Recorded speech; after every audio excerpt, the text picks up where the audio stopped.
Chers auditeurs, bonsoir et bienvenue dans Revue et Corrigée, la mensuelle du traitement de presse de Méridien Zéro. Toujours avec le camarade Julien. Julien, bonsoir. Bonsoir. Et le lieutenant Sturm à la barre pour cette émission qui s'annonce très dense et que nous avons voulu décaler, bien entendu, pour faire suite à la série d'événements qui s'est passée entre notre première émission et maintenant, c'est-à-dire d'une part les attentats et d'autre part les élections régionales qui ont généré un volume incroyable d'articles, d'émissions, de presse et qui nous ont obligés là aussi à compiler, à synthétiser énormément de données. Alors cette émission, comme je le disais, sera dense. On la veut aussi synthétique. On va essayer de procéder par ordre. Et notamment, Julien, je crois que tu voulais attaquer sur la COB, c'est ça prioritairement. Je voulais faire une incise en fait sur, avant d'évoquer les trois sujets principaux qui sont évidemment les attentats du 13 novembre, les régionales et COP21, je voulais faire une incise préalable sur deux sujets qui sont deux médias importants dans le spectre intellectuel, médiatique et de reprise. Je voulais d'abord parler du Monde et non pas de la faillite, le mot serait peut-être trop violent, mais du moins de la dégénérescence de ce journal au vu de son traitement, en particulier sur les élections régionales, mais aussi sur les attentats du 13 novembre, et où quand même, quoi qu'on pense du Monde, il a structuré les élites intellectuelles, quoi qu'on en pense, depuis plus de 50 ans. Quand je lis les éditoriaux de Jérôme Fenoglio, qui est aujourd'hui directeur des rédactions du Monde. Oui, c'est une vedette, là, enfin, en tout oui, cas, maintenant. C'est une vedette. Quand je lis ça, au-delà du fond, à la limite, quand je lis même uniquement sur la forme, sur le style, les éditoriaux qu'il a pu écrire au moment des élections régionales en particulier, je dis, le Monde est quand même tombé bien bas. Alors, du coup, ça m'interpelle parce que le Monde est un sujet qui m'interpelle personnellement en plus, pour des raisons professionnelles, j'ai eu à côtoyer ce journal. Et quoi qu'on puisse penser de la période, on va dire Colombani, Plenel, faisons ça rapide, oui. Quand Jean-Marie Colombani écrit le 12 septembre 2001, nous sommes tous américains, bien sûr c'est aux antipodes de ce que je pense, mais il y a un peu de style, il y a un peu de caractère. Là, quand je vois les appels à la haine dignes du vieux rouge des années 70 de M. Fenoglio contre le Front National, je suis quand même assourdi. Du coup, j'ai regardé un peu le profil de tous ces gens qui sont succédés à la tête du Monde depuis 1944. Et il y a quand même une chose qui est étonnante, c'est-à-dire qu'en 7 ans, il y a eu autant de directeurs du Monde qu'il y en a eu en 65 ans. C'est quand même assez impressionnant. Et que les deux directeurs du Monde récents, qui sont Jérôme Fenoglio et juste avant, même par intérim, Gilles Van Cotte, soient issus des pages sport du journal, me laisse tout de même, pour peu que je connaisse le journal, assez pantois. Quand on sait qu'au Monde, il y a une donnée historique, c'est-à-dire que l'alternance des directeurs se faisait entre la politique internationale et la politique intérieure. Tout le monde sait bien que, par exemple, André Fontaine était un grand maître, quoi qu'on pense là aussi du fond, de la politique internationale, et que Jean-Marie Colombani, comme d'autres, comme André Laurence, étaient des hommes de politique intérieure. Là, on a à la tête du journal des gens qui sont tout droit issus des rubriques on va dire, ou sportive, ou sociétale, ou les deux. Ça me laisse méditatif, et j'oublie cette pauvre dame dont plus personne ne parle d'ailleurs, qui s'appelle Nathalie Nogaret, qui a présidé aux Destinées du Monde pendant 1 an, et qui déconcerté, va piger au Guardian, comme aujourd'hui Jean-Marie Colombani fait la main sur Slate, donc sur des sites anglo-saxons. Enfin, il y a une espèce de dérive qui m'effraie. Voilà, donc je voulais le dire en incise, voilà, un coup de gueule. Alors, fin de cycle pour Le Monde ? À fin de cycle. Alors attention, il y a quand même au Monde, il ne faut pas se le cacher, des journalistes de qualité. Enfin, faut pas. Quoi qu'on pense d'elle, que ce soit Raphaël Baquet, Ariane Chemin, même voire Florence Aubenas, encore que ça pourrait plus se discuter. Oui, bon, il y a quand même des gens de talent. Mais là, on a l'impression que on ne sait plus qui est le pilote dans l'avion. Et dans tous les cas, on a peine à croire que ce soit le directeur de la publication, comme ça a été souvent le cas. On a l'impression finalement que le trio BNP, Berger, Niel, Pigas, gouverne et a mis, je vais être méchant, mais a mis une marionnette ou une succession de marionnettes à la tête de ce journal depuis quelques années. D'accord. Voilà. Donc une dépréciation, on va dire, qualitative à la tête effectivement, officielle du journal tel qu'il s'est constitué depuis sa création. C'est lourd d'orientation, de ligne éditoriale, de ligne... Oui, voilà. C'est un problème de ligne éditoriale dont je pense qu'aujourd'hui, M. Fenoglio maîtrise mal toutes les données. Et alors, on passera après aux autres sujets, mais j'avais un deuxième truc à alerter pour nos auditeurs qui n'est pas lié à la presse écrite. Là, je fais peut-être une petite dérogation, qui est l'aventure que je vous demande de suivre de Canal+. Canal+, donc, a été créé en 84 par François Mitterrand et André Rousselet. C'est là aussi aux antipodes, vraiment, alors là encore plus peut-être que pour Le Monde, de ce à quoi je crois, mais c'était une réussite économique. Aujourd'hui, cette chaîne part en vrille. Elle part en vrille sur tous les points qui ont fait son succès. Les points, on les connaît, c'est le cinéma, qui est vraiment l'argument fondateur de Canal+. Le football. C'est-à-dire que alors là, ce qui est en train de se passer est totalement surréaliste, puisque cette chaîne va être déshabillée de ce qui faisait l'essentiel de son attractivité en termes d'abonnement.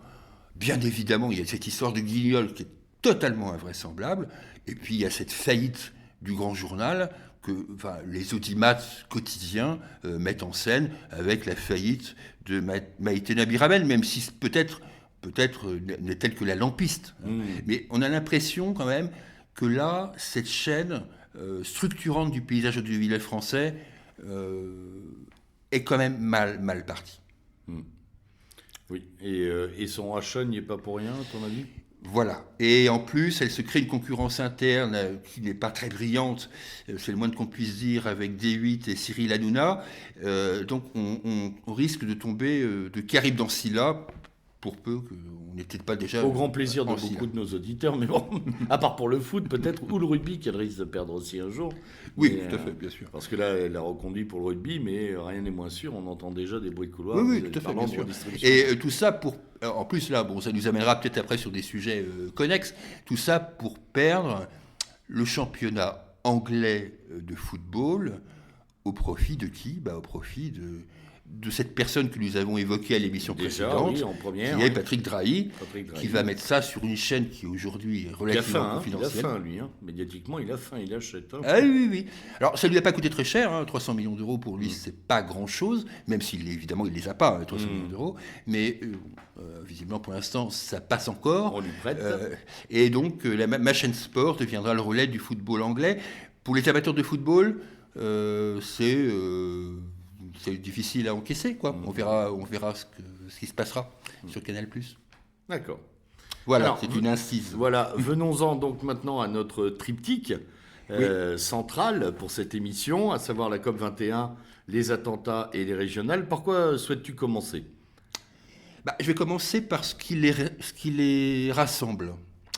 Que ce soit la COP21, que ce soit les régionales ou les attentats, il y a une phrase qui revient systématiquement, c'est plus rien ne sera jamais comme avant. Oui. C'est quand même une donnée fondamentale. C'est-à-dire que Sur la COP21, la presse a mis en avant les arguments de M. Fabius en disant que on allait sauver la vie et que au-delà de la planète, c'était même pas la planète, on allait sauver la vie. Et donc, évidemment, plus rien ne sera jamais comme avant. Au niveau des attentats, tu as le titre sous les yeux du Monde qui s'appelle La France d'après. Donc, si c'est la France d'après, c'est que, évidemment, plus rien ne sera jamais comme avant. Et évidemment, pour les régionales, la classe politique dit qu'évidemment, on a très bien entendu une fois de plus le message des électeurs et que plus rien ne sera jamais comme avant. Donc ça, c'est la donnée fondamentale. Nous savons bien ici qu'il ne se passera sans doute rien. Sur les 3 tableaux, comme il n'a pas l'air d'ailleurs déjà de se passer grand-chose. Il se passe... la suite de la COP 21, c'est encore un écran de fumée. Voilà. Donc, les régionales donnent lieu à quelques mouvements là, dont on pourra reparler, mais dont on a déjà évoqué l'ampleur dans les panneaux actus ou ailleurs, savoir des tentatives de recomposition, de la drague gauche-droite, etc. Enfin, rien de très saillant ni de très piquant. Et enfin, sur les attentats, il y a eu un moment, quelques semaines d'agitation, enfin en tout cas d'action politico, médiatico, judiciaro-policière. Et puis là, on s'aperçoit quand même qu'il y a des failles encore dans les systèmes de sécurité. Enfin, rien n'a véritablement évolué. Pour ceux qui ont un peu l'oreille fine, écoutez ce que disent les policiers, à savoir qu'apparaître sur les rotules, ils ne sont pas mieux lotis qu'il y a un mois ou deux. Hein. Oui, tout à fait. Alors, ce qui est intéressant, on va commencer par la COP 21. Oui. Puisque, on va commencer par, évidemment... Donc, je rappelle toujours avec grand plaisir que 21 n'est pas pour le 21e siècle, mais parce que c'est la 21e. C'est la 21e réunion de la conférence des partis. Et que tout le monde se souvient bien des décisions clivantes des 20 précédentes. Oui.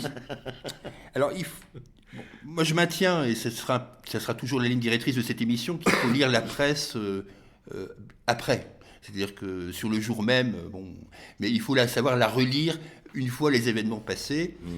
Je rappelle aux auditeurs que sur la COP 21, on a assisté, alors contrarié quand même par les événements du 13 novembre, mais on a assisté à un matraquage publicitaire dans l'ensemble des journaux, dit de qualité, terme que je n'aime pas, mais quand on dit journaux de qualité, on entend Le Monde, Le Figaro, Libération, essentiellement, pour le territoire national. Et donc, on a eu des pages entières pour nous vanter les différents mérites de cette conférence internationale. Ce qui est évidemment impressionnant, c'est qu'une fois qu'on a dit qu'on allait baisser non plus de 2 degrés, mais 1,5 degré la température, c'est d'abord que les journaux de cette presse de qualité ont été incapables de restituer le pourquoi de ce 0,5 degré, dont personne n'avait entendu parler avant et dont il est vraisemblable que personne n'entendra plus parler après. Donc c'est quand même assez étonnant. Et quand on lit aujourd'hui la presse, là on est au moment où on enregistre cette émission, on est au milieu du mois de décembre. Si vous feuilletez la presse, il n'y a aucune allusion à des décisions pratiques qui soient liées, même à terme, au principe de la COP 21 telle qu'elle s'est conclue le 12 décembre dans la douleur qu'on a pu constater. Donc, ce qui est impressionnant, c'est que là, on est vraiment dans la campagne médiatique typique. Là, on ne parle que de la presse écrite, mais il est évident qu'on était dans le même registre dans les médias radiophoniques ou télévisuels. Sur les attentats, moi, ce qui m'a le plus frappé, on a tous été évidemment meurtris par ce qui s'est passé, c'est une évidence, mais là aussi, il faut lire, à mon avis, la presse écrite sur l'instant. C'est-à-dire que la presse écrite dit des choses intéressantes, parfois, à l'insu de son plein gré, au moment où ça se passe. Je prends un exemple, cette jeune femme qui, dans... Le Parisien aujourd'hui dit qu'elle a vu un homme blond à lunettes, etc. Cette jeune femme s'appelle Leïla, je crois. Oui, on se souvient très bien. Ce jeune homme blond à lunettes a totalement disparu des écrans radars. Ou Et pour cause, a priori, il n'y en avait pas du tout. Hein, mais Oui, bon, plus qu'a priori. on a identifié tout le monde, là. Voilà. Et puis ce monsieur qui est visiblement une personne réfugiée dans un hôtel près de la Belle Équipe, je ne sais pas, dans un des attentats commis sur les terrasses des cafés, qui décrit un homme aussi de blanc, blond, qui sort d'une Mercedes noire avec quelqu'un qui attend patiemment qu'il fasse son carnage. Ça, c'est intéressant parce que ce sont des témoignages dont on peut mettre en doute, d'ailleurs, la véracité, mais qui apparaissent et qui disparaissent. Mais à un moment, ils ont quand même existé. Oui, oui. Alors, après, il y a la poursuite à l'ennemi public numéro 1. Alors, l'ennemi public numéro 1, c'est le titre, par exemple, du Journal du Dimanche. Là, je l'ai sous les yeux, c'est du 22 novembre. C'est La Grande Traque. La Grande Traque de M. Abdeslam. Voilà. Donc, la Grande Traque, on attend tout de même de la part de la presse écrite que si c'est une grande traque d'un ennemi public numéro 1, et on a vu dans l'histoire des grandes traques, des vraies grandes traques, on attend quand même qu'il y ait un peu plus de développement sur le sujet et un peu sur la durée. Or, à 2-3 exceptions près, la traque de M. Abdeslam ne suscite pas une quête permanente de nos investigateurs. Qu'ils soient papier, parcours. Oui. Alors, on n'a pas beaucoup de détails. Hein. Voilà. Une fois qu'on a dit, bah oui, on l'a vu à gauche, on l'a vu à droite. Oui, voilà, il est passé par Molenbeek, un coup en Allemagne, un coup en Belgique, mais pour le reste, on ne sait absolument rien de la grande traque aujourd'hui.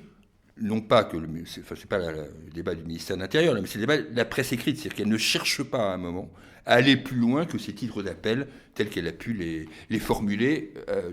Donc on est dans le dire factice. qu'il n'y a encore pas si longtemps, on aura envoyé des journalistes faire de la contre-enquête ou tenter de reconstituer l'itinéraire ou le chercher carrément aussi d'ailleurs.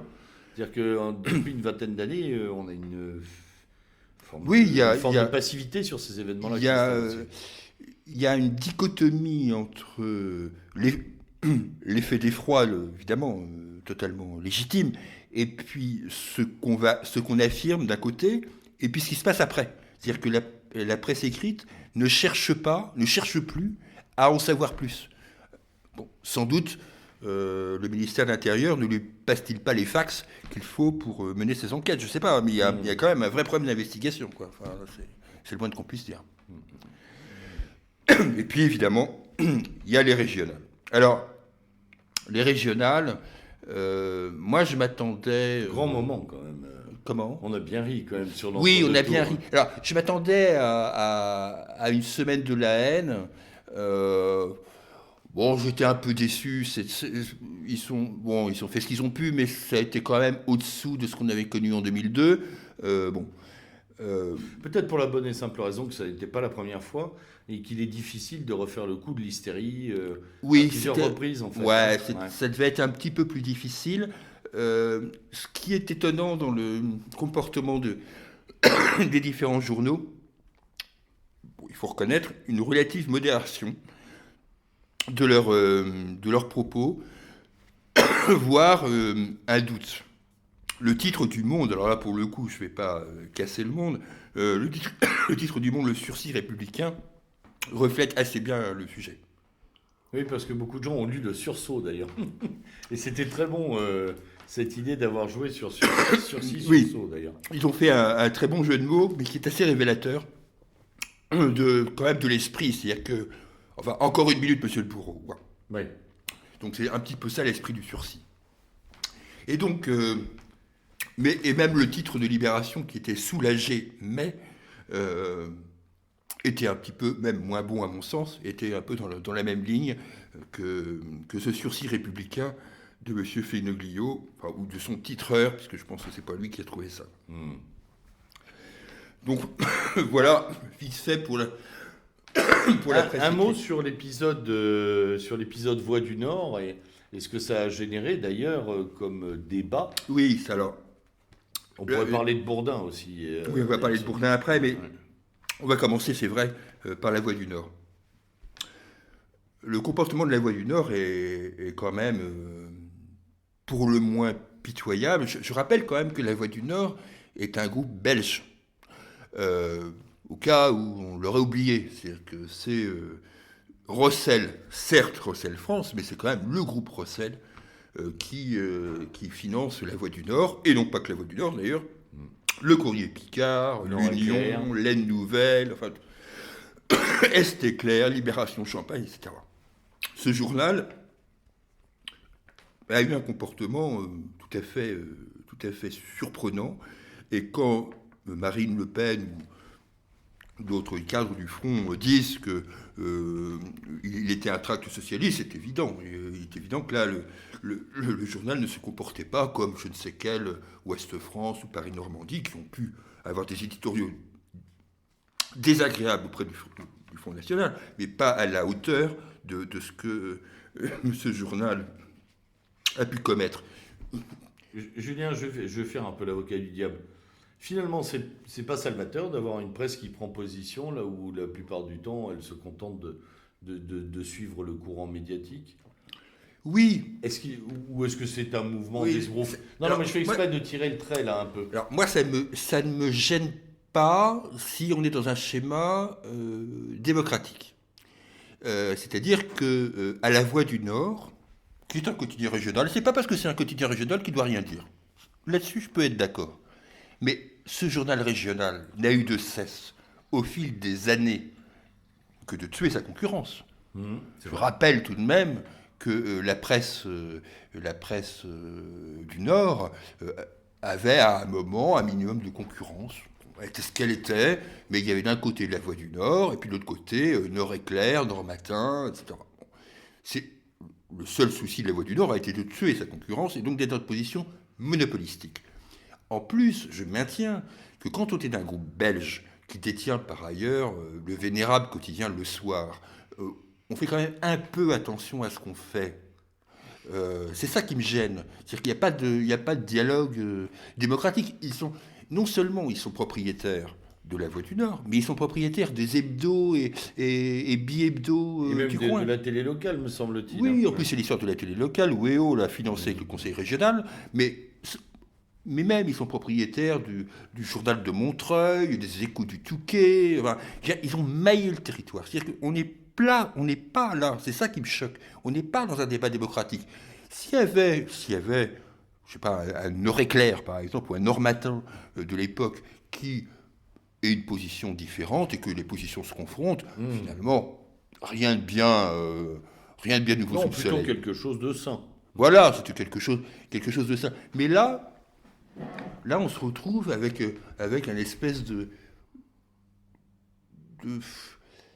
on sent la panique, quoi. On sent la peur panique. Alors évidemment, elle vient en plus s'ajouter à la prise de parole de notre ami Monsieur Gattaz. C'est-à-dire que tout ça est concordant. C'est-à-dire en gros, on fait rapide, le grand patronat du Nord, les familles qu'on connaît bien, qui sont pour la plupart exilées en Belgique. C'est pas encore neutre, elles sont aussi en Belgique, elles. On ne va pas les citer, mais la grande distribution, on peut y faire référence. Et ce grand patronat-là a son média, qui est la Voix du Nord, et distille aux électeurs la bonne parole, pour le moins haineuse, mais proche du Parti Socialiste. Là, enfin, au minimum, quoi, quand on a lu les 2 pages consacrées successivement, le lundi et le mardi, je crois, au Front National, on peut quand même être un peu étonné de la méthode. Ou pas étonné, d'ailleurs. Non, je crois qu'il n'y a pas d'étonnement sur ce plan-là. Et en plus, évidemment, après, ça a été décliné dans le Courrier Picard. Donc, oui, là, il y avait panique à bord, quoi. Il y avait panique à bord. Il y aurait aussi des choses à dire sur un autre sujet qui va nous éloigner un peu, c'est la situation un peu rocambolesque dans laquelle se trouvent nos amis de Mediapart. Ah oui, eh ben on en avait parlé aussi. Bah oui, dans la première oui, parce que émission. du coup, on fait un droit de suite dans cette émission. Donc, Et, on en avait parlé la dernière effectivement, fois. les choses se sont accélérées sur le Oui, plan oui, de les choses sont accélérées. Alors, cette moi, ce qui fameuse m'a- TVA. Oui, c'est l'histoire de la TVA. Alors, ce qui m'a beaucoup amusé, ces retournements successifs, puisque quand la TVA avait été, enfin en gros, Mediapart et Arrêt sur Image et Indigo, je crois, avaient été, on va dire, exemptés, enfin bon, excusés, je ne sais plus trop comment En dire. sursis, en C'était fait. par un vote à l'Assemblée nationale. Et moi, j'avais été extrêmement surpris parce que le vote était de 11 contre 10. C'est-à-dire que sur ce sujet-là, il y avait dans l'Assemblée ce jour-là uniquement 21 députés pour s'en occuper. Et que là, ils viennent de se faire récuser les 4 100 000 euros de dettes, puisque ce sont des dettes, par 44 voix contre 22. Je ne sais pas comment ils vont s'en tirer, hormis bien sûr l'appel aux dons, puisque aujourd'hui, ils sont mis en demeure, que ce soit Arrêt sur Image ou Mediapart, que personnellement je ne mets pas sur la même ligne. Je pense qu'on ne peut pas comparer Mediapart et Arrêt sur Image, mais ils sont même dans le même les schéma. méthodes de travail, c'est pas la même chose du Non, tout. non, Par contre, effectivement, dans l'amener financier, ils ont parié tous les deux sur un petit coup de force finalement. Ils ont perdu. Et in fine, ils ont perdu.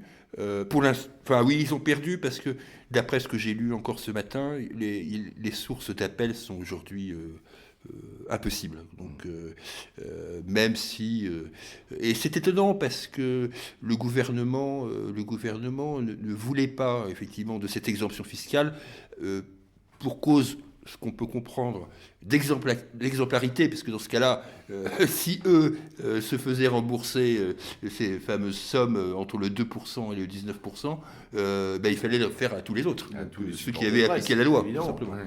Voilà. Donc, donc Donc là, le gouvernement a eu un peu peur qu'il y ait des procès en c'est 4-4. surtout un effet cumulatif qui aurait été très dangereux après. Ça ouvrait un précédent, ça ouvrait une nouvelle façon de gérer la presse. Ça a amené quand même énormément de problèmes. Alors, mort ou pas mort? Mediapart Non, je crois pas. Non, Je crois pas. Je pense que. Sauvable. Alors, celui qui a, à mon avis, le plus de risques, mais il semblerait que son amende soit déjà comblée par les dons, c'est Arrêt sur Image. Arrêt sur Image avec 400 000 euros de rattrapage. Ils étaient ce matin à 460 000 euros de dons. Donc, ça, je pense que. Bon, ça les fragilise, ça c'est évident, mais ça ne les condamne pas.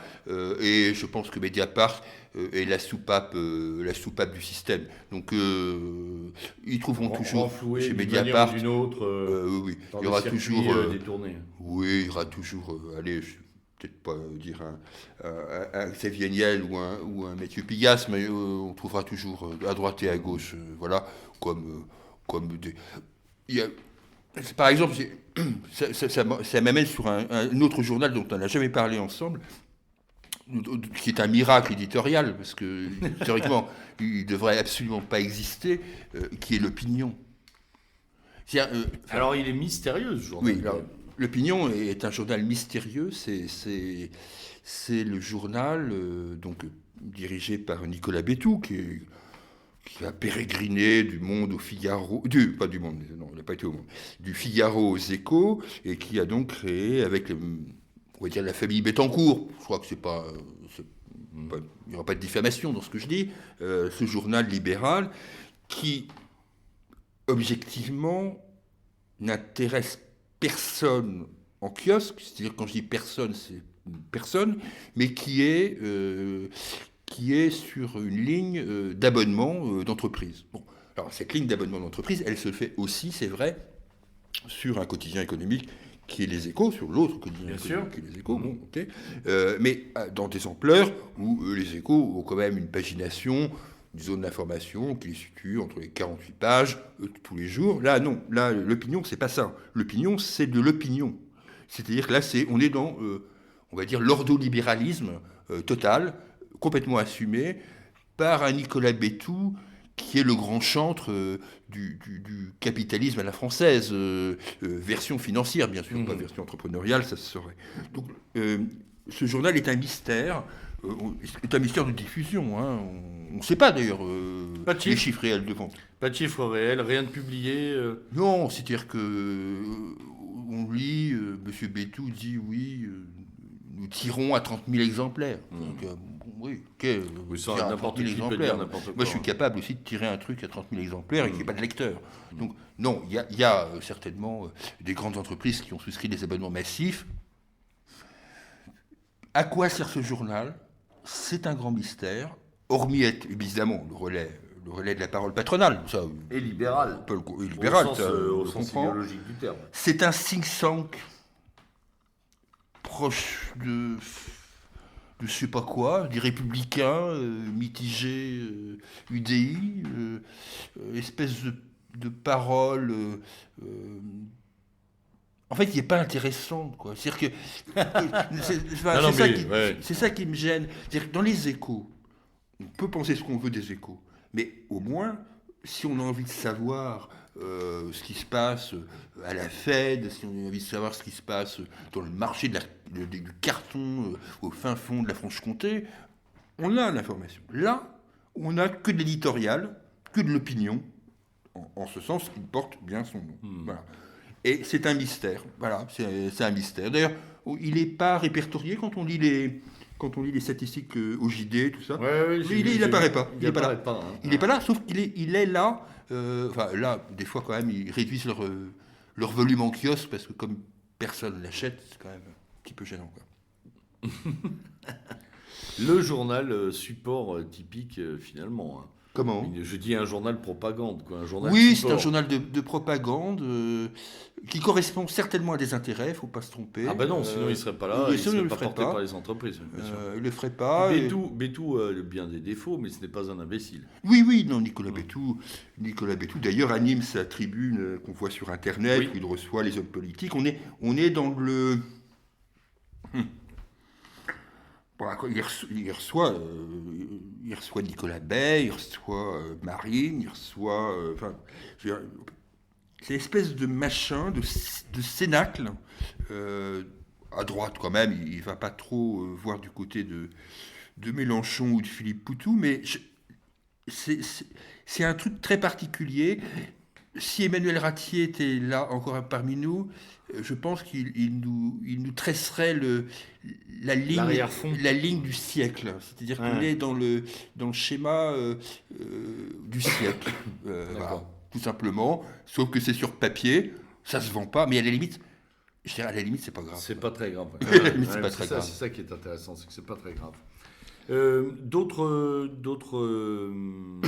alors oui, réflexions. un truc quand même que en tant qu'amateur de football, je ne voulais absolument pas. L'affaire Blatter-Platini, c'est bien évidemment et son traitement. Qui est oui, très voilà, intéressant. c'est l'affaire Platini et son traitement.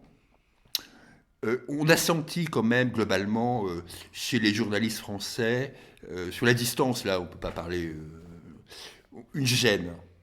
Une gêne, c'est-à-dire que globalement, la presse française, dans un premier temps, a été vraiment très grand défenseur de Michel Platini, parce que Michel Platini, quoi, triple ballon d'or, etc., machin. Icône. Icône. Le côté icône française. Icône du football français. Et puis, à un moment, on a senti que cette ligne de défense s'infléchissait. Elle s'infléchissait dans la presse sportive, l'équipe pour faire rapide, mais aussi dans la presse, on va dire, quotidienne générale. Et dans la presse sportive, du type France Football aussi, que je n'oublie pas, parce que à un moment, ceux qui aiment le football voient cette image où la page de une de France Football, c'est un miroir brisé avec Michel Platini, et ça remonte à il y a 2 mois. C'est pas hier, c'est il y a 2 mois. C'est-à-dire qu'à un moment, les gens se sont dit, qu'est-ce qu'il a fait ? Bon, moi je ne vais pas émettre de jugement, là-dessus, c'est pas le rôle, mais je pense qu'à un moment, les gens se sont dit, mais ce type, qui est un très bon patron de l'UEFA, reconnu comme tel, est-ce qu'il a à un moment ou l'autre failli ou pas ? Et du coup, puisqu'il était blanchi de fait, il fallait trouver un Satan. Donc Satan, c'était Blatter, Sepp Blatter. Je n'ai pas une passion incommensurable pour le Suisse alémanique Sepp Blatter. Bon. Mais c'est une mafia gigantesque tout ça quand même. Oui, voilà, parce que là on est quand même dans, comportement. On est dans du lourd là, on est dans du lourd. Mais si mes auditeurs aiment le football et ont un peu de temps pour aller dans une librairie, je leur conseille à une interview qui a été donnée il y a quelques jours par Sepp Blatter à 3 journaux qui sont la Gazzetta dello Sport italienne, Le Mondo Deportivo espagnol et Libération, donc en France, à un garçon. Alors là, pour le coup, j'avoue une faiblesse coupable parce que dans les journalistes sportifs de la presse généraliste, j'apprécie Grégory Schneider, qui est le mec qui traite du football à Libération. Et il y a une interview de Sepp Blatter où on se dit, mais est-ce qu'on m'a tout bien expliqué sur toute cette affaire? Car on a eu de cesse, la presse française n'a eu de cesse depuis des mois à opposer Michel Platini et Sepp Blatter en disant, en gros, Blatter veut la peau de Platini. Et quand on lit l'interview, alors même si on peut comprendre que tout ça est de la haute politique au sein de cette institution, on sent qu'il y a quand même des petits trucs qui nous échappent, quoi. Et en particulier l'intervention du gouvernement américain dans cette affaire, car il faut quand même revenir à un truc de base. Si cette affaire existe aujourd'hui, c'est bien évidemment parce que le FBI à un moment s'est mêlé, j'allais dire, de ce qu'il ne regarde pas, c'est-à-dire des compétences de la FIFA en territoire suisse, ce qui est tout de même assez étonnant de la part d'un pays dont on peut dire que les performances sportives en termes de football sont quand même limitées. C'est pas une preuve de voracité, parce qu'on sait que le football est en plein développement aux États-Unis et qu'ils lorgnent eux aussi maintenant sur des prises de champs de pouvoir en termes footballistiques pour essayer de densifier leur présence. Oui, mais on peut pas. Ce que je veux te dire, c'est que on peut pas dire que, hormis dans le football féminin, on peut dire que le football américain, le football au sens où on l'entend nous ici, le soccer, le soccer soit déterminant. Donc c'est là qu'on comprend que derrière cette intervention du FBI, il y a évidemment des intérêts totalement différents, y compris peut-être d'ailleurs des intérêts visant les attributions de la Coupe du Monde à la Russie en 2018 et à la Coupe du Monde au Qatar en 2022. C'est-à-dire qu'on sent que là, le football est presque dépassé par l'intérêt géopolitique. D'accord. Bon, eh ben, écoute, on va suivre cette affaire Blatter parce qu'elle n'est pas terminée. Hein. Oui. Il y a des tas de rebondissements. Il y a une élection dans quelques mois. Donc, oui, il y a une élection. On verra si elle est maintenue. Visiblement, Blatter en doute, mais c'est le 26 février. Ouais. C'est le 26 février. Et oui, non, c'est pas quelques mois, c'est quelques semaines. On y arrive là. Autre chose que tu voulais signaler dans la presse, je crois que tu voulais parler. Alors, on peut parler soit de la situation grecque, soit de Ciutadinos, comme tu veux. Oui, à la limite, on peut mettre les deux à la fois, parce que quelque part, il y a un lien. Et quelque part, il y a un lien. C'est-à-dire que ce qui est frappant, c'est... la situation grecque, soyons clairs, quand on feuillette la presse française en ce moment, personne n'en parle. La Grèce n'existe plus. Voilà, la Grèce n'existe plus, sauf pour lui dire, messieurs les Grecs, on compte sur vous pour freiner l'arrivée des migrants. Oui. En fait, tout le monde sait bien que c'est pas possible. Et on fait peut-être un reportage à droite et à gauche sur l'île de Léros. On s'est rappelé de la Grèce à cause des attentats. Voilà. Puisque deux des membres du commando étaient passés par les îles grecques. Oui, il a bien fallu quand même dire qu'ils étaient passés par l'île de Léros, d'ailleurs. Et après, messieurs les Grecs, vous êtes les mauvais élèves de la classe, démerdez-vous avec les migrants. Soyons clairs, c'est à peu près ça. Oui, c'est à peu près ça aujourd'hui, la Grèce. Oui. Donc, dans les médias. Par contre, sur la situation, moi c'est mon petit truc, entre guillemets, parce que ça me fait beaucoup de peine, mais je regarde un peu ce qui se passe. La situation économique grecque est totalement catastrophique. C'est-à-dire que aujourd'hui, même les journaux économiques n'osent plus parler de la situation de la dette grecque. Enfin, ils n'osent même plus dire un mot, quoi. Enfin, que ce soit dans le Figaro, dans le Monde Entreprise, etc. Il n'y a rien. Donc s'il n'y a rien, ça veut dire que c'est une catastrophe totale, et auquel je rajouterais, mais ça je l'ai déjà dit la dernière fois, une catastrophe sanitaire. Il ne faut pas non plus... les gens l'oublient, oui. Il ne faut pas non plus oublier ça. Là, on ne rigole pas. C'est-à-dire que c'est des gens qui meurent, tout simplement, des gens qui s'exilent. Malnutrition. On avait évoqué, bien sûr, suicide, sur les... désertification médicale. Bien sûr, sur les mecs qui partent aux quatre coins de l'Europe exercer leurs talents médicaux. Non, c'est une catastrophe totale. On avait évoqué l'année dernière, je crois, au micro de Méridien Zéro, je ne sais plus dans quelle émission, mais on avait évoqué ce fait que le ministère de l'Éducation nationale avait mis en place des soupes populaires dans la Grèce en Grèce continentale au nord, parce que beaucoup de gens ne le savent pas, mais il fait froid en hiver en Grèce. Oui, il fait froid en Grèce. Et Grèce. que des enfants, la plupart du temps issus de foyers qui avaient été laminés par la crise, n'avaient pas leurs 3 repas quotidiens.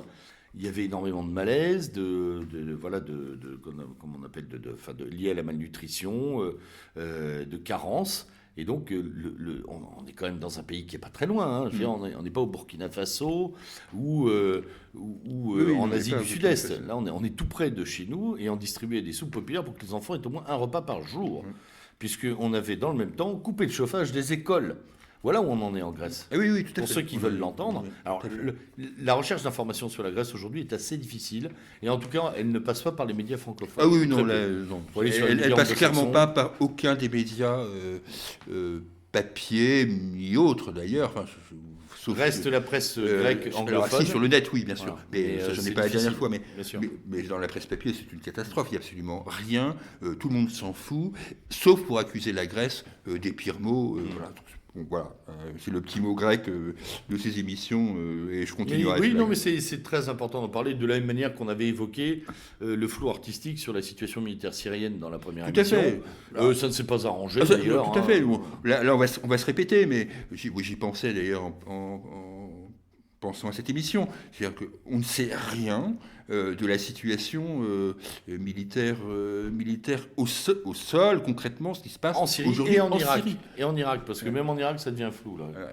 Et on commence même, vu les débats, à évoquer le cas libyen, compte tenu de l'arrivée de Daesh sur les côtes libyennes.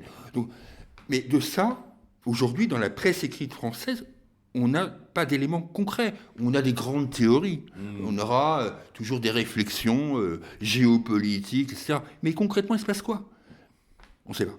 Alors, oui, je reviens à ta question de départ. Voilà. La question de départ, c'était... je t'avais mis un mot sur Ciudadanos. Alors, qu'est-ce que c'est pour nos auditeurs ? Ciudadanos, c'est un mouvement qui a été créé en 2006, en Catalogne, par un garçon qui s'appelle Albert Rivera, qui est en gros un centriste, constitutionnaliste, anti-indépendantiste catalan. Donc il constitue son mouvement en Catalogne pour contrer les tentations que nous connaissons tous de séparation. Citoyen, c'est ce que ça veut dire en espagnol. De quoi ? En catalan. Ciudadanos. Ciudadanos, c'est les citoyens. C'est les citoyens. Alors après, je te dis Ciudadanos parce que ça, c'est le terme. Bien sûr. Enfin, je sais pas, moi, je suis pas du tout hispanophone. Hein. Mais enfin, c'est le terme de la langue espagnole classique. Eux, ils ont un autre terme en Catalogne. Et puis bon, ça se décline. Et donc, ce garçon a créé ce parti. Il a 26 ans. Et je dirais, ce qui m'étonne dans cette histoire, c'est que il a tout pour plaire, en fait. Il a tout pour plaire, et en fait, personne n'en sait grand-chose. C'est dans la presse française, je parle, hein, évidemment. C'est-à-dire, il a tout pour plaire parce qu'il est centriste, il ne remet pas en cause l'unité de l'Espagne, il est donc unitaire, enfin bon, voilà. En fait, si j'étais méchant, je dirais que c'est un Bérou jeune. En plus, sa première... Sans tracteur. Oui, voilà. Et en plus, sa première campagne électorale, tout le monde peut aller la voir sur le net, il pose à poil sur une affiche en 4x3. Donc alors, vraiment, il est typique. Et on voit d'ailleurs, dans la presse écrite française, on fait toujours référence à Ciudadanos, non pas pour expliquer ce que c'est, mais par référence à Podemos. Parce qu'en fait, c'est une espèce de réponse. De contrepoint. D'ailleurs, Ciudadanos, à quelle audience il y a du monde derrière, me semble-t-il. Le problème, c'est que... Alors, moi, ce qui m'intéresse, c'est... Un, c'est pourquoi on n'en parle pas. Deux, à qui profite le crime. Oui. Parce qu'il fait des résultats aux élections. C'est pour ça qu'il disait qu'il a une audience, c'est que... il a une audience, il y a des élus municipaux, etc. Et donc, moi, ce qui m'interpelle dans le traitement médiatique de Ciudadanos, comme d'autres sujets, on l'oppose à Podemos, mais Podemos, on voit bien qu'à un moment, ça ne fonctionne pas trop non plus. Et ce qui me gêne, c'est tous ces mouvements qui existent aux quatre coins de l'Europe, de sensibilités différentes, à la limite. La presse les aborde, elles font un focal dessus. Alors, sur Podemos, Dieu sait si on s'est tapé du Iglesias. Ah oui, là, je parle même pas de Syriza, parce que là, on a eu le droit à la totale. Et puis à un moment, ça s'arrête. Et ça s'arrête pourquoi ? On ne sait pas. Je rappelle quand même, si je parle de Ciudadanos, c'est qu'il y a des élections législatives en Espagne. Oui, c'est pour ça. Là, donc au moment où, quasiment au moment où on parle. Et Podemos et Ciudadanos sont des protagonistes importants. C'est intéressant de voir pourquoi Ciudadanos se situe dans une alternative au Parti populaire, comme Podemos peut se situer dans une alternative au Parti socialiste. Je trouve que c'est quand même des trucs... Eh bien non. On n'a pas ces analyses critiques-là dans la presse française. On pourrait au moins attendre ça. Là aussi, est-ce qu'on peut signer et signaler un appauvrissement finalement du travail journalistique ? Moi, sur ce sujet-là, je suis effaré. Sur les actualités politiques environnantes, je parle là très largement. Par exemple, on pourrait aussi évoquer le traitement du prochain référendum anglais sur la sortie de l'Union. Tu m'enlèves la suite de mon raisonnement. Voilà. C'est-à-dire que David Cameron, on pense qu'on veut de David Cameron, mais il y a une échéance qui va arriver qui est celle du référendum dite du Brexit. À un moment, celui qui a porté ce débat en Grande-Bretagne, c'est UKIP et Nigel Farage. On peut en penser là aussi ce qu'on veut, peu importe. C'est comme ça historiquement. Des articles sur UKIP et Nigel Farage, franchement, faut les trouver. Moi, je vois pas. On a plus vite fait d'aller sur le site de UKIP pour comprendre ce que c'est. Oui, voilà, tout à fait. Donc, oui, c'est aussi rapide. Même chose dans un autre registre sur l'alternative für Deutschland. Bon, à part nous dire qu'il y a, avec le mouvement là, Pegida, Pegida, qui a une manifestation tous les lundis à Dresde. Il y a une comptabilité de manifs, mais à part ça, rien. L'analyse zéro. Les mutations de la Ligue du Nord en Italie. Oui. Toujours pareil. Qui sont nombreuses et il y a eu beaucoup qui sont très nombreuses, ces derniers temps. Très intéressantes. Alors là, pour le coup, franchement, c'est intéressant de se voir comment... Le comportement du Parti conservateur polonais, il y a énormément de choses à traiter. Il y a quand même... C'est incroyable, la pauvreté. Alors, je leur demande pas d'aller s'intéresser et d'avoir de l'empathie pour Jobbik et l'Aube dorée, mais à un moment, au moins sur tous ceux qu'on vient de citer avant, il y a quand même des réflexions d'analyse. On trouve quelques bribes dans le Courrier international. Oui, alors évidemment, il faut les fouiner. De temps en temps. Il faut les fouiner dans le Courrier international. Voilà, tout à fait. C'est tout ce qui reste, mais c'est un peu une arrière-cour quand même. Voilà, c'est un peu... il faut vraiment le vouloir, quoi. Puis c'est un peu réservé à ceux qui veulent trouver l'information à tout prix, quoi. Et donc, moi, je trouve qu'il y a un traitement de ces mouvements qui est...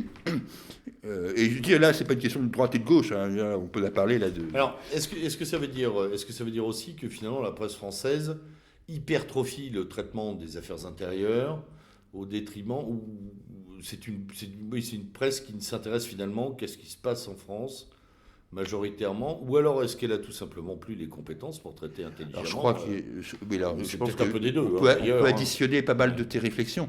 C'est-à-dire qu'elle n'a peut-être plus les effectifs, pas non plus se raconter d'histoire.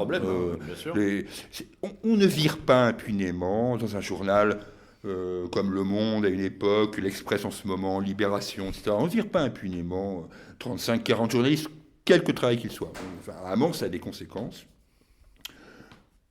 Il y a un formatage idéologique qui, à mon avis, bride totalement les axes de réflexion. Il y a un francocentrisme exacerbé qu'on peut comprendre. La situation française fait qu'elle mérite aussi, quelques attentions. Donc, je pense que les directions de la rédaction sont quand même très très interpellés, très sensibles à la situation française. Et en tous les cas, si ce n'est pas les directeurs de la rédaction, je pense que leurs actionnaires leur rappellent qu'il y a quand même des priorités, c'est la France. Et puis, alors, c'est dommage parce que ça prive les lecteurs, quel que soit le support média, ou les téléspectateurs, ou les auditeurs des radios, ça les prive quand même d'une sorte de culture, du culture de la comparaison en tout cas, hein, de regarder ce qui fonctionne et comment ça fonctionne ailleurs. Ça enferme quand même dans une espèce de microcosme dont on sort très peu entre, on va en parler 5 minutes là, la crise, le traitement médiatique de la crise en post-UMP républicain, etc., la déliquescence du PS ou pas. Oui, c'est-à-dire que on n'est que là-dessus. Hein, ce qui est désolant, c'est qu'effectivement, des titres qui peuvent avoir de l'intérêt parfois, je pensais à Marianne, par exemple, qui, dans certains articles, je pense à un journaliste comme Jacques Dion, par exemple, dit des choses relativement intéressantes sur l'économie, etc. Ces gens-là sacrifient le vrai travail de journaliste, de recherche, à des conneries, quoi. C'est-à-dire à savoir quel est le débat de savoir si c'est ni Nathalie, ni Kosciusko, ni Morizet. Enfin, ça devient... franchement, tout le monde s'en fout. Ou des turbulences, j'allais dire, gérontocratiques de Jean-Pierre Raffarin. Enfin, à un moment, il faut aussi, et là je suis complètement d'accord avec ce que disait dans les années 90 Plenel, du Plenel au Monde, il faut aussi que les journaux se posent la question de ce qu'ils offrent. Et pas simplement du fait qu'il y a un problème de demande. C'est-à-dire qu'à un moment, simplement... Il faut donner envie d'aller chercher le contenu. Il faut simplement, aller chercher. D'ailleurs, les gens ne s'y trompent pas, puisque s'ils vont aujourd'hui sur Internet, dans les sites d'information, et ils vont voir picorer à droite et à gauche, c'est qu'ils ont envie d'avoir du... Le problème n'est pas là, les gens ont envie d'avoir du contenu. Encore faut-il qu'on leur offre. Alors, il est vrai qu'aujourd'hui, financer un grand reporter en Syrie ou au fin fond de la Libye, non seulement en termes de sécurité... Oui, il y a une vraie délégation aux agences de presse, finalement. Maintenant. Oui, il y a une vraie délégation, tout à fait. Ouais, il y a une vraie délégation aux agences de presse. D'un autre côté, je dis ça, mais quand Florence Aubenas a mis les pieds en Syrie en 2012, elle n'a pas vu un djihadiste, alors que toute la presse internationale voyait des djihadistes partout. Donc il faut aussi qu'à un moment, il y ait de l'honnêteté intellectuelle. Oui. Pas... Ça, on est bien d'accord. Tu voulais répondre à quelques-uns de nos auditeurs également. Oui, je voulais... Oui, suite à la première émission, il y a eu deux questions, enfin même trois. Je vais aborder tout de suite la première, qui est le fait que je n'évoque pas la presse du mouvement national. Je n'évoque pas la presse. Ce qui pourra être fait d'ailleurs. Comment ? Ce qui pourra être fait dans une émission. Voilà. Alors je n'évoque pas la presse du mouvement national sur la durée, parce que, mis à part le cas particulier, que je respecte, attention, du quotidien présent depuis donc 1982, donc il faut quand même saluer cette pérennité qui est assez rare dans notre mouvance, et évidemment les hebdomadaires que nous connaissons tous, en particulier Rivarol, enfin je pense des hebdomadaires qui tiennent sur 40, 50, 60 ans. En fait, sur la presse nationale, du mouvement national à vocation large. Je ne parle pas de nos revues. Attention, c'est autre chose. Je n'ai pas grand-chose à dire. C'est quand même qu'on me cite un quotidien du mouvement national sur les, hormis ceux que je viens d'évoquer, ou un hebdo, sur la durée, qui soit influent sur le débat. Saillant. Voilà. Qui soit saillant. Franchement, la seule expérience, paix à ses cendres, mais la seule expérience qu'il y a eu, c'était le journal lancé par Bruno Maigret à l'époque, qui s'appelait Le Français. Le Français, oui. Le Français, voilà, qui a duré ce qu'il a pu durer. Là non plus, je ne critique pas. Je dis simplement, avant, je ne peux pas trop parler de la presse du mouvement national, ou alors on fera un truc spécial sur la presse du mouvement national, mais dans ce cas-là, les revues, évidemment, là, on pourrait tous parler d'éléments, de réfléchir à agir, etc. Donc là, c'est pas le débat. Mais sur la presse, il y a de l'influence externe. Je suis désolé, vraiment, j'ai du mal. Même si je pense du bien de présent, pas parce que je sois forcément toujours d'accord, mais par sa durée, honnêtement, je ne suis pas sûr qu'il ait une influence quelconque sur le débat national. On est bien d'accord. Ouais. Voilà. Autre réponse que tu souhaites Une autre apporter. réponse aussi sur la presse, oui, alors c'est un peu lié aussi à ça. Il y a un auditeur qui me disait, est-ce que la situation de la presse française n'est pas liée à la spoliation, en gros, je fais rapide, qui a eu lieu après 1944. En gros, la presse française a été tellement chamboulée que elle a finalement que la suite logique de cet événement fondateur. Oui, c'est pas faux. Maintenant, d'abord, je suis pas certain que la presse, on va dire, des années 40-44 était toujours d'une extraordinaire qualité. Et la presse d'avant-guerre, je suis désolé, c'était pas terrible non plus. Je me suis moqué au tout début de cette émission du quotidien Le Monde, en tous les cas, son évolution. Mais enfin, il faut savoir quand même que c'est au départ c'est l'héritier du Temps, donc voilà, et que le Temps, c'était quoi d'autre que le journal du Comité des Forges, le Comité des Forges n'étant finalement qu'une espèce de proto-gathase de l'époque. Donc moi, je pense que la faute de la presse française, elle est plus liée à son manque d'innovation éditoriale, et à un fait principal qui nous distingue fondamentalement de nos voisins étrangers, c'est l'absence d'une presse populaire. Comme en Angleterre, comme on pense en Allemagne, etc. Là aussi, on pense qu'on veut du Sun, on pense qu'on veut du Bild-Zeitung, mais il y a une presse populaire structurante. Et puis, les événements sont différents chez nos confrères, chez nos voisins. Et là, là, on peut dire que la guerre est fondatrice. L'Allemagne, quand elle s'est structurée au niveau de sa presse, elle a fait une presse régionale. D'ailleurs, les titres parlent d'eux-mêmes. La Frankfurter Allgemeine, le Süddeutsche Zeitung, le Berliner Tagesschau, Die Welt pour Berlin aussi. Bon, ce sont des presses qui se sont structurées parce que l'occupant américain ne voulait pas, on va dire, je fais un raccourci, mais il ne voulait pas la Volkischer Beobachter bis, quoi. Bon. Et donc, ils ont fait ils ont disséminé la presse. Et elle s'est restructurée au forceps. Nous, non. Même chose en Italie. Là aussi, on pense qu'on veut du Corriere, etc. Mais il y a une presse qui maille bien le territoire, et les journaux dits de qualité ne sont pas tous forcément imprimés à Paris. Ils peuvent être à Milan, ils peuvent être à Rome, ils peuvent être à Venise, ils peuvent être à Sienne.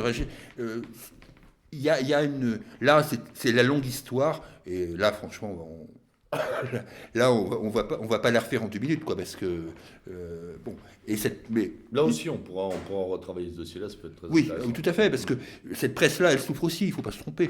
Quand on voit la presse américaine, elle souffre, attention. Hein. Les charrettes de gens au Washington Post et voir ce qui se passe en ce moment au New York Times, c'est loin d'être neutre, il ne faut pas se tromper. Bien sûr.